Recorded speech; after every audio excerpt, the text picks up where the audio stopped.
Fala aí, galera botafoguense. E as negociações não param, né? Pelo menos as conversas sobre negociações do Botafogo não param. Botafogo tentando fazer um pacotão aí com São Paulo querendo as principais peças do Botafogo.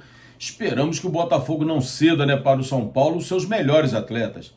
John Textor faz umas coisas meio malucas. Esperamos que dessa vez não seja dessa maneira.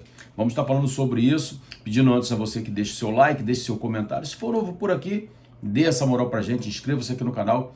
Aqui você é muito bem-vindo, valeu? Vamos falar sobre isso logo depois da nossa vinheta.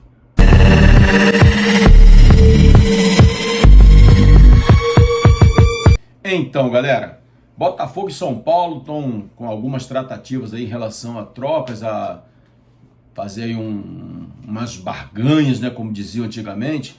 São Paulo demonstrando interesse aí que é Santi, que é Marlon, Vitinho, Savarino, Tuco Correia. São Paulo quer as peças principais do Botafogo ainda. Ainda que algumas não tenham dado certo nessa temporada 25, mas são jogadores que podem desencantar em 2026. Então, assim, é um negócio meio complexo, né? O Botafogo mostra interesse em Ferrarese, que está no banco. Pablo Maia, um bom jogador. Rodriguinho, um jogador jovem ainda, que tem um futuro e um potencial de mercado bacana. Mas o São Paulo está querendo quebrar a espinha dorsal do Botafogo. Eu acho que parece que o Botafogo nem quis dar sequência nessa conversa com relação a alguns atletas. Tuco Correia está na lista de negociáveis, vamos dizer assim, se bem que com John Textor todo mundo é negociável, ele não esquenta a cabeça não.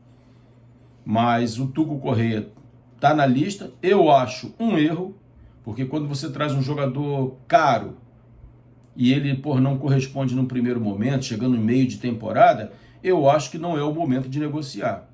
Eu acho que você tem que dar a oportunidade de uma pré-temporada para esse atleta, assim como está sendo dada para o David, ter uma pré-temporada inteira para poder desenvolver esse time, para poder dizer se o cara vai servir ou não. Jogador que chega no meio de temporada tem muita dificuldade, principalmente os que vêm da Europa. O Arthur Cabral é um exemplo disso. Não funcionou. Não quer dizer que não vai funcionar para a próxima temporada. Uma pré-temporada, pegando um condicionamento físico legal, que a gente percebeu que ele tem uma deficiência física, é um jogador de pouca mobilidade, então tem que treinar mais isso. Mas eu acho que pode dar certo. O cara deu certo na Europa, pô. O cara meteu muito gol na Europa. Não teve um jogador brasileiro que tenha metido mais gols na Europa do que ele. Nem o Gabriel Jesus, que está lá, sei lá, mais de 10 anos, fez tanto gol como ele fez lá. Então esse jogador tem qualidade. Agora, precisa estar com seu condicionamento físico legal, precisa ter uma pré-temporada, entender perfeitamente aquilo que o treinador quer. Se não for dessa maneira, não tem como você desenvolver o atleta. Olha o tempo que o Santos demorou para desenvolver no Botafogo. Veio do futebol americano, uma liga mais fraca, não sei o quê. Demorou pra caramba para encaixar. Diferente do Savarino, que também veio de lá e encaixou perfeitamente. Então o Botafogo precisa manter esse elenco. Claro, algumas peças têm que sair, eu acho que sim. Eu acho que o Alan, por exemplo, não rendeu e acho pouco provável que venha a render. Por quê? Está com uma idade elevada e o salário dele é muito alto. Então é um jogador que, na minha opinião, é negociável. O Matheus Ponte renovou, mas seria um jogador negociável. Assim como outros que tem lá no elenco. Como já se livrou de alguns aí nessa temporada, como Juan Cruz e Elir Manuel, enfim. Patrick de Paula está lá com o seu contrato até o meio do ano que vem, pode ser negociável. Já acho um erro negociar o Newton. O Newton é um jogador polivalente. O Newton se doou ao Botafogo. Alguns torcedores não gostam dele. E eu já fiz várias críticas ao Newton aqui no canal. Mas hoje eu tenho que admitir que o Newton rendeu muito bem para o Botafogo. Por exemplo, meio de campo com Marlon Freitas e Danilo, não dá certo. E são dois excelentes jogadores. Ou alguém tem dúvida disso? Mas nenhum dos dois são marcadores. São arames lisos.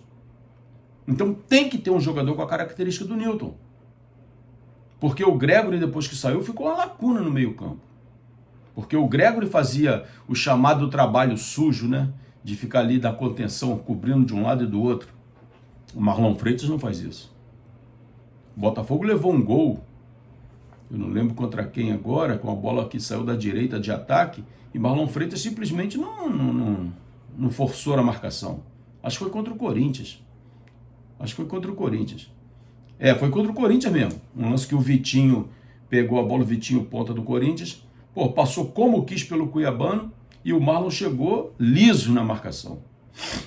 Poderia ter feito ali uma falta, poderia ter feito um bloqueio, chegou liso, porque o Marlon não é marcador. Agora é aquele jogador que distribui. Então, eu acho que hoje, como o Danilo é um jogador mais jovem, é melhor do que o Marlon nessa função de distribuir, apoiar o ataque, finaliza. Eu acho que o Danilo tem que ser titular. Eu acho que sobraria para o Marlon um banco hoje. E eu não estou dizendo que o Newton teria que ser titular. Eu acho que tem que vir um primeiro volante forte na marcação. E de preferência que saiba sair jogando também, logicamente. Então eu acho que o Marlon hoje, não acho que deva sair do Botafogo, mas não acho que deva ser titular. É a minha opinião. Seria o Danilo e mais um cara forte na marcação. Porque a gente precisa ter proteção à zaga. Prova disso é que o Botafogo vinha com uma defesa bem regular no campeonato, uma defesa legal, e nos últimos jogos, tomou muitos gols. Para vocês terem uma ideia, nos últimos 5 jogos do Botafogo do campeonato, o Botafogo levou 10 gols. 10 gols em 5 jogos. É muito. Isso porque não tinha proteção na zaga. Claro, jogando com zaga improvisada praticamente o campeonato todo, tendo que lançar Marçal de central, porque não tínhamos um zagueiro pela direita, lançando Newton às vezes na zaga, lançando Barbosa do lado direito, sendo que o cara é canhoto, para David Ricardo fazer a esquerda. Então a gente teve uma série de problemas na temporada que precisam ser corrigidas. Mas muito disso se deu, desses gols, por falta de proteção à zaga. Então o Botafogo precisa de um primeiro volante de qualidade, assim como era o Gregori. E aí o técnico vai decidir por Marlon Freitas, ou vai decidir por Danilo, ou vai jogar com 3 volantes, o que eu acho um equívoco, mas ele pode fazer isso também, porque não vai querer abrir mão do capitão, do líder e etc. Rola muito isso no futebol brasileiro. Mas o fato é que o Botafogo precisa de um primeiro volante. E isso ficou claro nos últimos jogos do campeonato, onde o Botafogo levou 10 gols em 5 partidas. A defesa do Botafogo, que era a terceira melhor, quarta melhor, terminou com uma defesa mais vazada. Não entre as mais vazadas, logicamente que não, mas ficou ali como quinta defesa, sexta defesa, alguma coisa assim. E não estava assim no início do campeonato, mesmo o Botafogo não fazendo uma campanha legal. Então, esses nomes estão sendo aí falados, né? Ferrarese, Pablo Maia, Rodriguinho, aí saída de Tuco, aí o São Paulo demonstra interesse por Santi, Marlon, Vitinho, Savarino. Isso só pode ser brincadeira do São Paulo querer esses jogadores. E o Christian Medina volta à pauta do Botafogo, e o Botafogo mais uma vez mostrando interesse nesse jogador. Se vier, é uma grande conquista para o Botafogo, excelente jogador. Mas muitos outros nomes estão sendo avaliados aí pelo Botafogo, né? Já falamos aqui do Júlio Romão, do Pedro Bicalho, tem vários nomes aí, o Gleiker, né? Mendonça, são vários nomes que estão sendo ventilados aí. Que o Botafogo consiga trazer pelo menos a metade desses nomes que estão sendo ventilados para poder reforçar o elenco. E um goleiro, né?